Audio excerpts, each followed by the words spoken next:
রবিবার দুপুরে রাজধানী প্রেস ক্লাবে উত্তরাঞ্চল ছাত্র ফোরামের উদ্যোগে অনুষ্ঠিত হয় প্রধানমন্ত্রী তারেক রহমানের ২০তম কারাবন্দী দিবস উপলক্ষে আলোচনা সভা। এ সময় সারা দেশের জ্বালানি তেলের সর্বশেষ মজুদ পরিস্থিতি তুলে ধরেন বিদ্যুৎ ও জ্বালানি মন্ত্রী ইকবাল হাসান মাহমুদ টুকু। বলেন, দেশে তেলের মজুদ বাড়ছে, তবে ইরান যুদ্ধ শেষ না হওয়া পর্যন্ত রেশনিং করে চলতে হবে।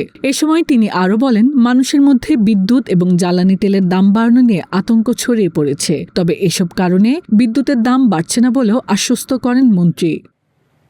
বিরোধীরা আতঙ্ক ছড়িয়েছে যে আমরা হয়তো এই যুদ্ধের কারণে বিদ্যুৎ এবং জ্বালানি তেলের দাম বাড়িয়ে দেব। আমি কালকে আশ্বস্ত করেছি যে আপাতত আমরা বিদ্যুতের দাম বাড়াচ্ছি না। সুতরাং দাম বাড়বে বলে ভয়ে তেল ভরে মজুদ করবেন, এটা ঠিক হবে না। অনুষ্ঠানে অন্যদের মধ্যে বক্তব্য রাখেন প্রধানমন্ত্রীর অতিরিক্ত প্রেস সচিব আতিকুর রহমান রুমন। বিগত সরকারের আমলে বিএনপির দুর্বিষহ দিনগুলোর কথা স্মৃতিচারণ করেন তিনি।